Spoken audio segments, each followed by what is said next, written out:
Hi, everybody. Today we're going to be talking about a disease called cholera, which is caused by the microorganism Vibrio cholerae of the Vibrionaceae family.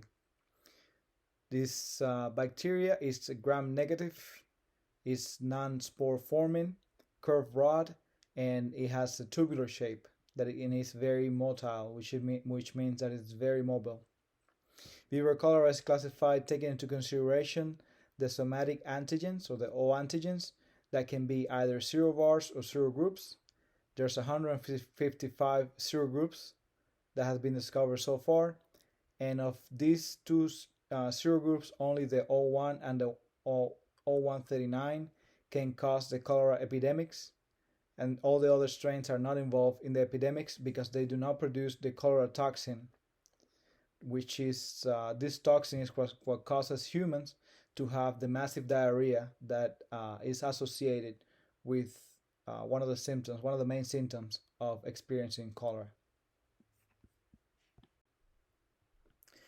So during the 19th century, cholera spread across the world, starting from India. 6 pandemics have killed millions of people across all continents. Vibrio cholerae was identified initially by Italian anatomist Filippo Pacini, and the first vaccine was developed by Louis Pasteur in 1877. Right now, we're undergoing the seventh pandemic that started in South Asia in 1961, reaching Africa in 1971, and America in 1991. This disease is endemic to many countries today, and it persists still due to inadequate access to safe water, hygiene, and sanitation. Approximately 4 million cases and 143,000 people died due to the disease per year, but mass vaccination efforts have proven effective, such as when South Sudan was declared cholera free in December of 2021 after years of continuous transmission, so there is hope for the future.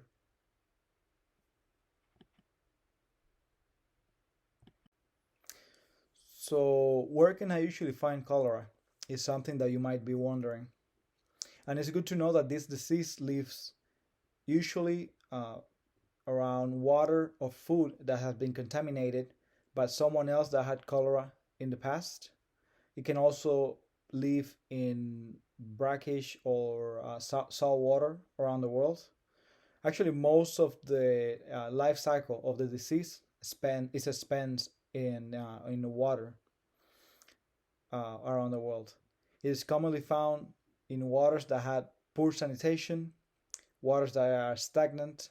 It can be found mainly around India, Africa, some parts of Asia, and usually third world countries and regions that do not have the adequate infrastructure in order to provide clean water for the population.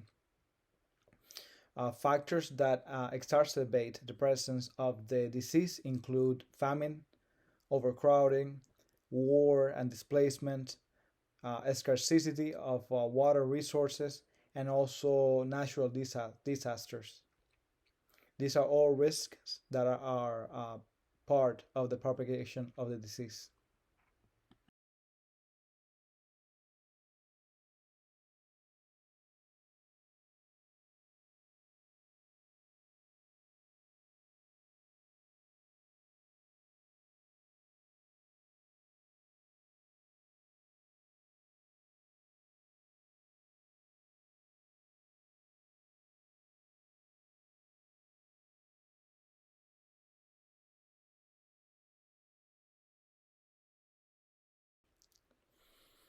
So the infections caused by the disease can range from mild and even without symptoms to severe and life-threatening and deadly, which is called the cholera gravis when it's life-threatening. There's estimated of 100,000 to 300,000 cases per year on average caused by the disease. Against the symptoms that will come along with the disease will include profuse watery diarrhea, leading to severe dehydration due to water loss, vomiting, cramps, thirst, irritability, and restlessness. Severe dehydration will cause rapid heart rate, low blood pressure due to the loss of fluids, kidney failure, shock, coma, and even death. And this can come within only a few hours of the symptoms presenting on the patient. In order to treat the patient suffering from cholera, healthcare providers should utilize aggressive rehydration or antibiotics such as doxycycline or even tetracycline. Bacterial resistance can develop due to accumulation of selective mutations over time, due to acquisition of genetic elements and overuse of antimicrobial medications.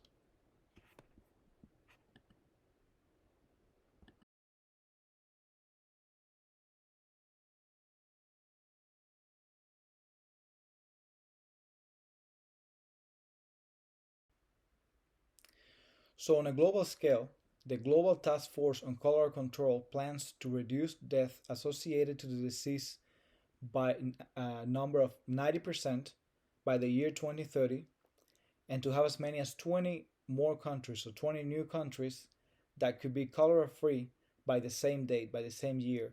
And they will plan on doing that through mobilization, education, sanitation, initiatives such as donation, activism, um, because today the cost associated with this disease on a global scale is about 2 billion per year, and that includes not only the economical impact but also the lives that are lost due to the disease. Now, on a personal level, what can you do? You can wash your hands often. You can become an ambassador of the information on how to prevent the disease. You can donate either your time, or you can also donate your money just to have as much of an impact as possible. I hope that you have learned today about the disease that is cholera, and that you are ready to not only take all the steps to protect yourself and your families, but also to become an ambassador of prevention against the disease as well. Thank you very much for your time.